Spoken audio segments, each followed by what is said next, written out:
iyi nzoga nubwo tuzinywa ariko nta kiza cy'inzoga Sandrine. Nukuri kw'Imana. Habe na kimwe.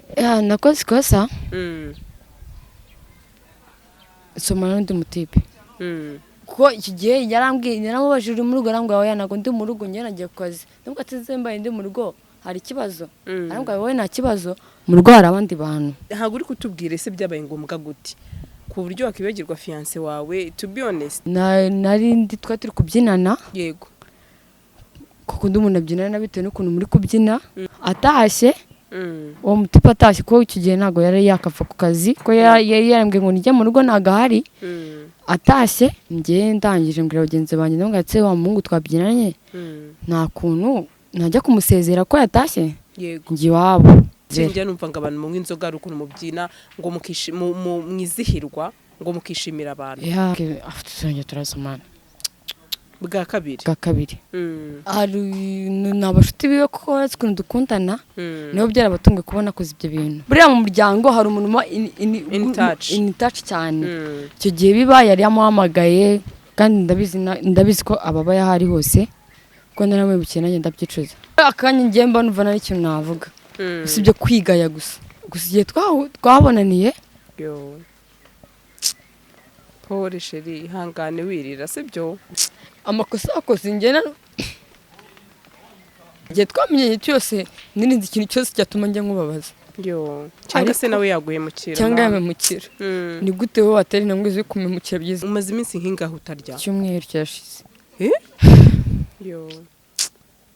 Sheri nicyo kintu rero wakisabira umukunzi wawe. Nuko ngiye kureka inzoga tutakiri kumwe. Sandrine ukuntu yarakaye ntago yambabarira. Ndumva inzoga niyo nyibonye gutyo yigenda n'iyiciye gutyo no mu modoka. GASARO TV. Bakunzi ba GASARO TV tubahaye ikaze mumerereye mu mpande zose z'isi ndabasuje cyane abari mu Rwanda, East Africa n'abari muri diaspora ndabakunda cyane. Uyu munsi twicaye n'umukobwa mwiza cyane muramubona arakeye cyane agiye gutangira atwibwira amazina ye. Tuguhaye ikaze umukobwa. Murakoze. Nitwa Uwimana Germaine. Uri yegereza mikoro ko videographer ashaka ko atari kukumva. Okay. Nitwa Uwimana Germaine. Yego. Uwimana Germaine ni umukobwa ni umufiyemeri ni muntu iki muri make. Ndi umukobwa. Uri umukobwa. Germaine umeze neza? Meze neza. Tukaba twicaye rero ahantu heza cyane kuri Serenity Park murabibona afite akahanje imbere ye na ahantu heza cyane. Navuga ko ari ku Gisozi umanutse munsi y'igipangu cya fawe rwose ndakubwiye ngo uzahaze uzanshimira. Ndeka mbaze ubwire ngo urasa neza. Thank you.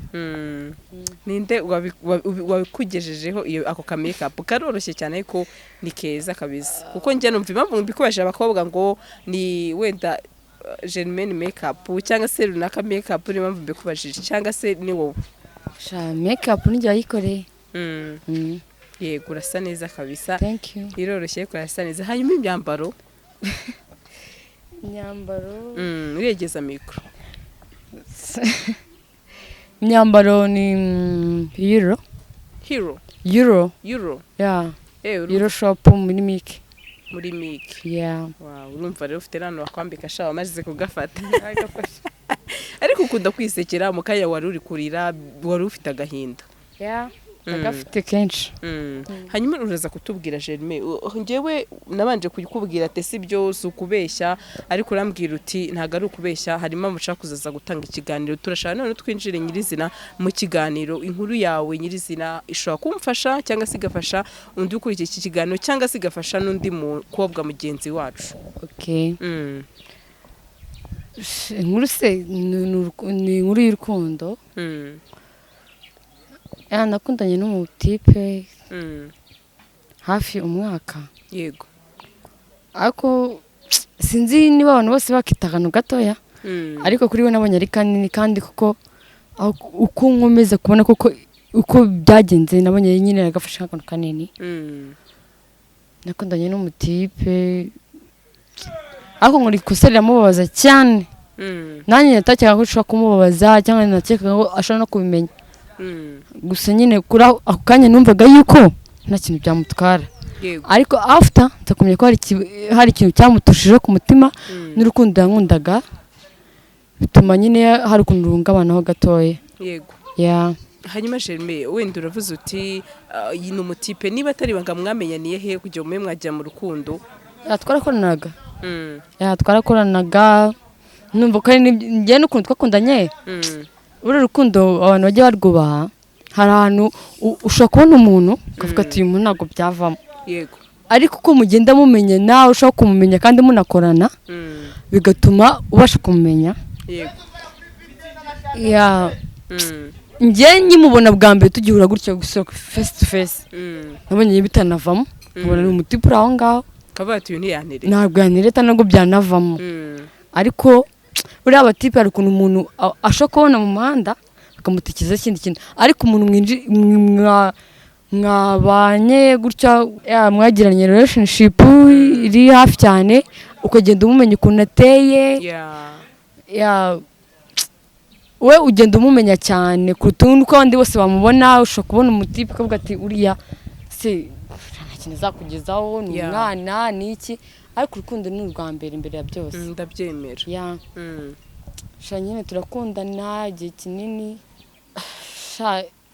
pe njye ntabwo nta kintu namushinja akanya habe na kimwe gusa naje kumukorera ikosa natukeka ko wenda ari n'ikosa ariko njye akanya bitewe n'ukuntu bimeze namenye ko namukorera ikosa.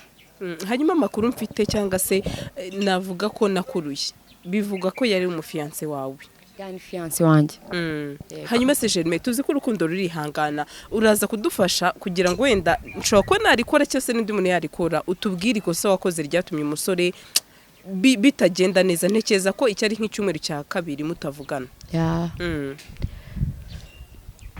Ntabwo ari icyumweru cya kabiri, ni icyumweru cya mbere. Ni icyumweru cya mbere mutavugana. Kirashize tutavugana. Nakoze ikosa somana n'undi mutipe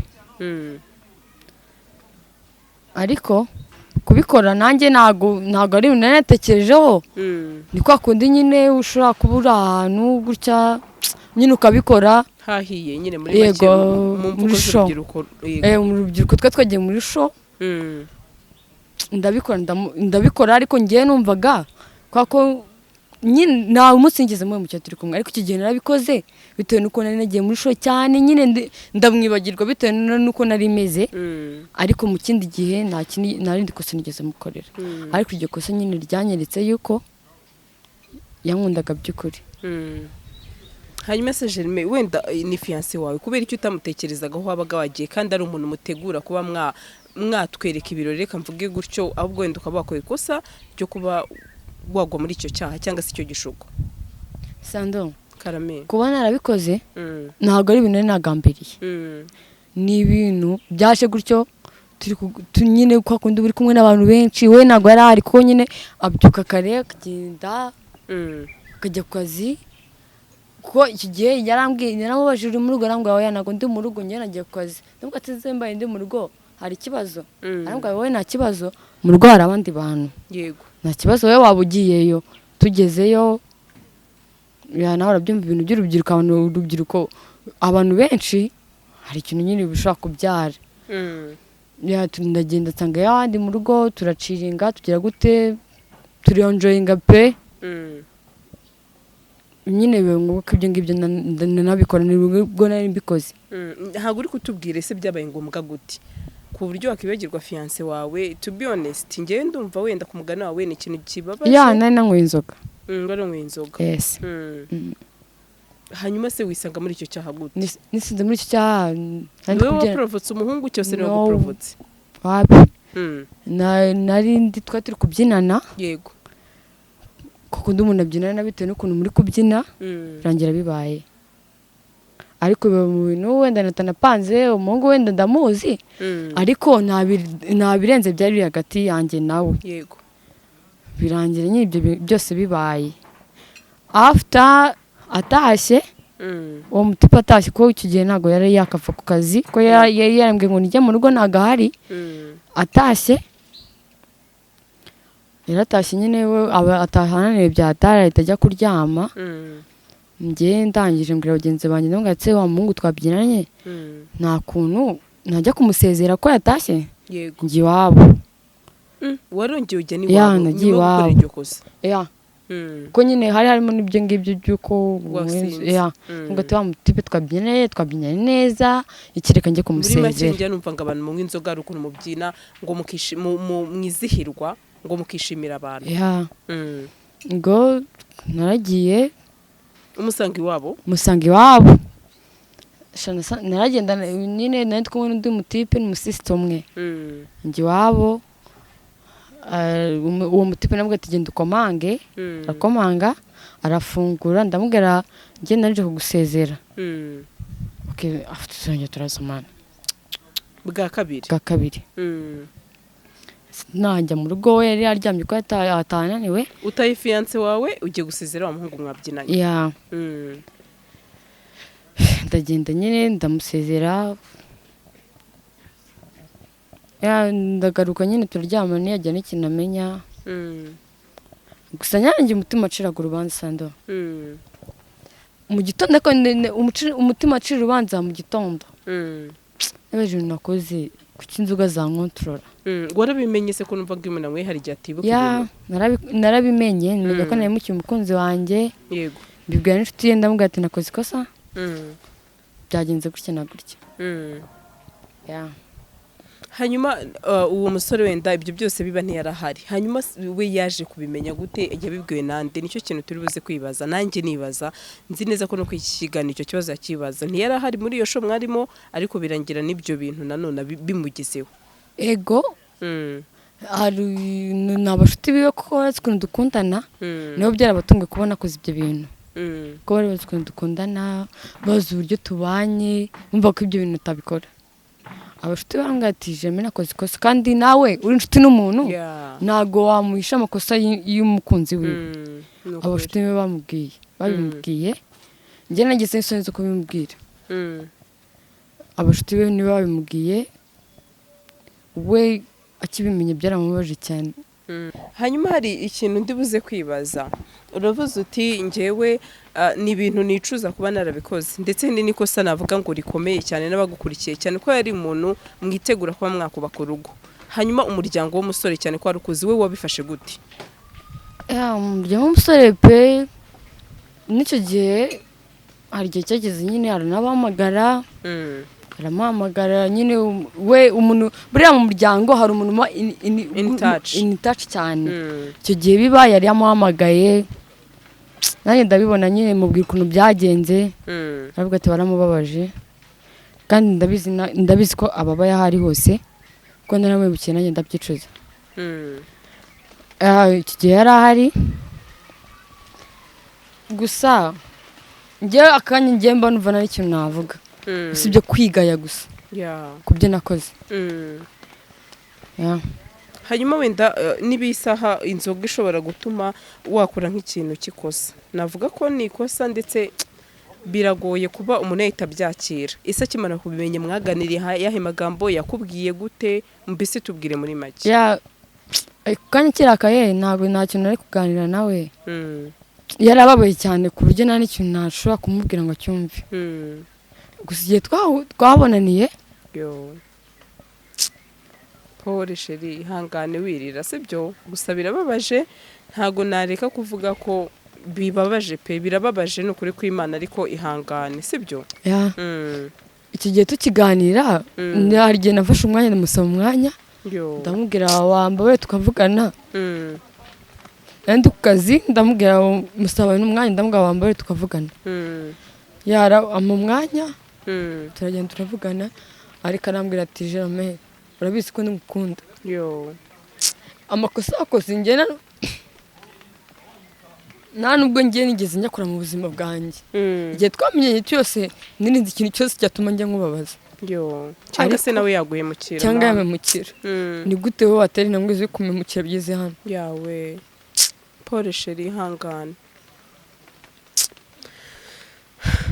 ni ukuri kw'Imana biba bibabaje iyo umuntu yemera kuba ibintu nk'ibi yabivuga ku itangazamakuru ni nko kugira ngo aruhuke hanyuma icyo gihe ese byaje kurangira bite? Iyi saha wari kumbwira uti birakomeye, ati umuryango wanjye ufite ikibazo cy'uko fiance wanjye namuhemukiye, ati nabo byabugezeho, ndetse umuryango we wabifashe gute, wabyakiriye gute? njye umuryango wiwe uyu muryango wawe? umuryango wanjye nawe ntago ikosa nakoze nabo ntago baryiyumvisha. Ntago mva ko ibyo bintu naba narabikoze. We icyo cyakoze umuryango arambwira ati iki kintu kubera iki wowe ukontororwa n'ikintu n'ikibazo wakiretse nugira amahirwe yo kongera kubabarirwa iryo kosa ntuzarikore. Kandi nawe yarabimbwiye arambwira ati akiri hanagure sheri. Yego arambwira yewe nawe yarabimbwiye arambwira ati jamais ndabizi ko ibyo bintu utabikora uri muzima cyangwa utanywa inzoga, ariko basi njyewe ikintu yambwiye arambwira ati basi no muzaba muri kumwe ureke inzoga, kuko inzoga zigukoresha amafuti ku buryo mu buzima utabasha no kwigarura kandi byanarangiye. hanyuma ni ikosa wenda navuga ngo rirakomeye, ni ikihe kintu wicuza kuba naranyweye inzoga zikaba zagukoresha amakosa? Ni ikintu wicuza kuba naranyweye inzoga, ikintu nicuza kuba naranyweye inzoga nuko nabuze umukunzi wanjye kandi nakundaga umutima wanjye wose. Kubona iyi saha atarabona n'imbaraga zo kumbabarira. Hanyuma we iyo umuhamagaye umwaka imbabazi akubwira iki cyangwa se agusubiza iki? Iyo umuhamagaye umwaka imbabazi arambwira ngo ntabwo aka kanya nta mbabazi afite, arashaka kubanza kwitekerezaho. None icyumweru cyose ikirenga kirashize. Icyumweru kirashize. Hanyuma wenda sister we wambwiye ati twari inshuti ariko nawe nta kikuvugisha cyane. Ntabwo sister ni bro wiwe. Bro wiwe. Yego. We iyi saha noneho ndashaka uwo n'umuvandimwe we mu nda. Yego. Ubwo ni murumuna we ni mukuru we? Ni mukuru wiwe, ni imfura y'iwabo. Iyi mfura y'iwabo kugeza iyi saha ntago nayo wenda ikigukunda uko mbere yagukundaga. Ese wakubwira ko biterwa n'iryo kosa wakoreye mu muvandimwe we? Bitewe n'ukuntu bari banzi mva ko ibyo bintu atanabikora, kuko nawe mbimubwira byaramutunguye, anabimenya ko byanabaye byaramutunguye. Haweje nzize niwe wakora ibyo bintu, nkuko nawe n'umukunzi wanjye byamutunguye ko yumvaga ukuntu twizeranaga. Yari umuntu uri proud yanjye ahantu hose. Hanyuma biragoye. Iryo ni ikosa wakoze rikomeye. We aramutse ibyo bintu bimubayeho, tuvugisha ukuri tube imfura, wenda we akanywa inzoga akaba yasinda wagasomana n'undi mukobwa, Jeremy wabyakira gute? Utubwize ukuri ntutubeshye. Reka nkubwize ukuri. Njye byambabaza. Ariko urumva ko nawe ari mukuri kuba ari mukuri pe. Ntabwo mu blaming. Nta kosa ndi kumubaraho, nakubwiye ko nta kosa na rimwe ndi kumushinja. Habe na rimwe. Yego. Nta na kimwe ndi kumushinja. Igihe twabanye yambereye imfura, yambereye umwana mwiza. Ibyo nzi sinekereza yuko igeze wenda avuga ngo ranci inyuma ku bandi bakobwa, kandi sosiyete abamo ni ahantu haba abakobwa benshi beza banandenze, urumva. Ariko we akemera kuvuga ngo ngiye mfite umukunzi ngomba kubigenza gutya, urumva. Ariko ngewe njyamutengushye. Waramutengushye kandi nizere ko nundi ubutaha nubona nundi nabwo utazongera gukora iryo kosa. Hanyuma hari benshi bavuze kwibaza ati ese kubera iki Germaine yahisemo kuba yazana iki kibazo cyangwa se akagahinda ke kuri YouTube? Sandrine, ngewe cyane ko wambwiye ko umaze iminsi utanaryama. Yes. Nanarya. Vukiraho nanarya. Umaze iminsi nk'ingaho utarya? Cyumweru kirashize. Cyumweru kirashize utarya? Noneho n'umuntu wese ari kumbonamo ikibazo. Sandrine, biragoye. Urukundo ni ikintu gikomeye mu buzima nabonye. Njye narakunze ndababazwa. Umunsi umwe ngewe n'abangu babiri ngundanye nabo. Yego. Umwe twarakundanye niwe wambabaje, sinjye wamubabaje. Paul. Ariko ibyo ngibyo narabyakiriye ndatuza. Yego. Byamfashe ningiye kubyakira. After numva ko nazongeye no gukunda. Ako nyuma nongeye kongera numva ngiye mu rukundo.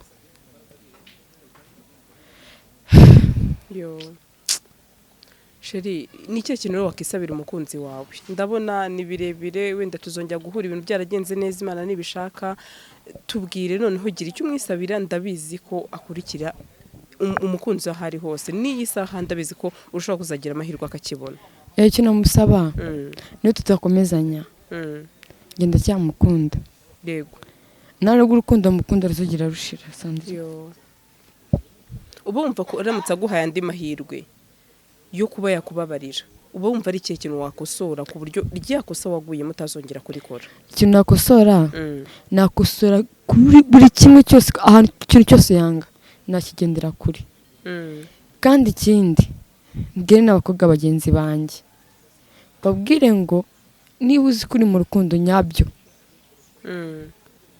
ntuzagire ikintu uvuga ngo wakwitwaza ku mukunzi wawe ko byaba bimeze kose n'icyo waba uri gukora cyose ngo ushobore kuvuga ngo nabikoze kubera iki ngiki bigaragaza yuko icyo wakoze wenda icyabikoresheje ukimurutisha ni ukuri kw'Imana uvuze ijambo ryiza cyane ngewe niba ukunda umuntu mukunde niyo wananywa inzoga ukavuga ngo nywa inzoga n'ubaho sheri wanjye cyangwa se wakumva zigiye kukuganza ukitahira ukanitahira yego ntabwo inzoga njyewe aho iyi nzoga nubwo tuzinywa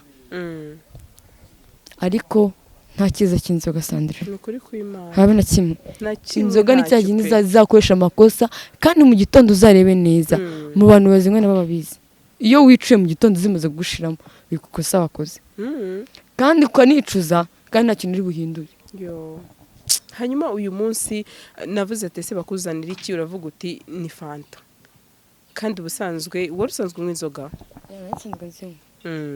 ariko naziretse wahise ufata umwanzuro wo kuzireka kubera ibyo byakubayeho cyangwa se namara kukubarira n'ubundi uzongera usubire kuri za nzoga zakoresheje ya makosa n'ubuzima bwanjye bwose ntabwo nzongera kunywa inzoga kuko inzoga ibintu zinkoreye ntabwo ari icyiza bajya baca umugani mu kinyarwanda ngo inzoga uyiraha mu icupa ikakuraha mu bagabo ni ukuri kw'Imana rero aho kugira ngo inzoga zimfate zingira umuntu ndacyari umwana muto umucakara ndacyari umwana muto nta n'impamvu yo kunywa inzoga ese inzoga ni iki ubundi nta na kimwe wenda buriya hari igihe bavuga ngo kuba irima isomo ndabimenye mbonye ikibi cyazo mbonye buri kimwe cyazo ko atari cyiza kandi kuko none umuntu uranywa inzoga ngo zimugirire neza ziramuhemukira wenda we yari fiyanse sibyo yari fiyanse turatandukanye ariko basi kuba mfashe umwanya nkareka inzoga ikimbabaje ni kimwe ni uko ngiye kureka inzoga tutakiri kumwe ariko si undi wamugani bambe ariko nabyo ushobora no kuzabona undi bigatuma iryo kosa wakoze kongera kurikora cyangwa se nabwo ugakumva ko wahindutse nta wamenya mbese iby'Imana ikora Sandrine ukuntu yarakaye ntabwo yambabarira bishobora kukubabarira umuntu n'umuntu urarakara agafata igihe akabitekerezaho ariko reka nkubwire ngo ni ukuri kw'Imana komera kandi iyo muhate washyizeho kuvuga ati reka ndeke inzoga njye numva ngo umuntu wayinyweye ntapfa kuyireka niko njye numva benshi bavuga ariko simbizi uko nazinywa bari impamvu babivuga ni uko nta kibi irabakoresha njye nayinywaga pe avuga ati inzoga se ni iki inzoga ntaragwa ni ikintu niyo navuga ngo ntaragwa hasi ntarakora ibintu bibi urumva nta kintu inzoga nayireka gusa gute ariko kuba icyo kintu ibyo bintu nari yarasezeranye mvuga ati ningwa hasi nkagira gute tugana ku musozo igafata iyindi ntera ko yankoresheje ikintu mu buzima atigeze nifuza gukora yankoresheje ikintu mu buzima atifuza yuko natandukana n'umukunzi wanjye rero ndumva inzoga niyo nyibonye gutyo yigenda n'iyiciye gutyo no mu modoka nta kindi bitanekereza tugana ku musozo w'ikiganiro ngiye kubaza ikibazo cya nyuma dusoze wenda uravuze uti yakoresha amakosa utandukana n'umukunzi warize ariko noneho hari abakobwa bumva ko inzoga batazireka ndetse wari umwe mu gutanga ubu buhamya wari uri kumbwira uti ngewe kubera inzoga mba numva narihebye ati ndumva narekura agahinda kanjye nkakavuga byibuze abantu bakanyihanganisha nirihe somo wakuyemo igira n'inama ugira abakobwa dusoza yamva abakobwa mwe inzoga turazinywa ukumva ko umeze neza uri nyine wishimye watwitse ariko inzoga nta cyiza cyazo habe na kimwe. Inzoga akanya urababara ukazinywa kugira ngo yibagize ibibazo mu gitondo zijya gushize ubuka ikibazo ntabwo kiba cyagiye kiba kigihari. Nge ikiza nababwira ababishoboye ntabwo ndi kubahatiriza, ababishoboye bagendere kure y'inzoga kuko inzoga nta cyiza cyazo. Igihe cyose nazinywereye nta cyiza nabonyemo, birangira mbonye n'isomo. Ariko niyo twatandukana inama ngiye ndazizi nyinshi ko na mbere yarambwiraga ati waretse inzoga nkamwangira kureka yararambiwe. Nyine yarambwira ati inzoga ko mbona mutahuje waziretse. Urumva mutari no wowe unywa inzoga zikagukontorora kurushaho ko wazikontorora, ariko inzoga nta muntu uzikontorora. Sandrine Germain nta muntu ukontorora inzoga. Kankureke ufite agahinda urababaye, ariko reka mubwiye ngo wihangane kandi icyemezo wafashe uzakomeza ugifate, nundi uzabona cyangwa se nimukomezanya icyo cyemezo ni cyiza kandi komera. Gusa ikiruta byose ugenda usenge wiragize Imana. Niba wifuza ko agaruka mu buzima bwawe cyane ko ari fiance wawe, ugenda usenge gusa uvuga uti Mana ngarurira umukunzi kandi Imana yumva byose. Ndetse reka nkwihanganisha. Thank you. GASARO TV.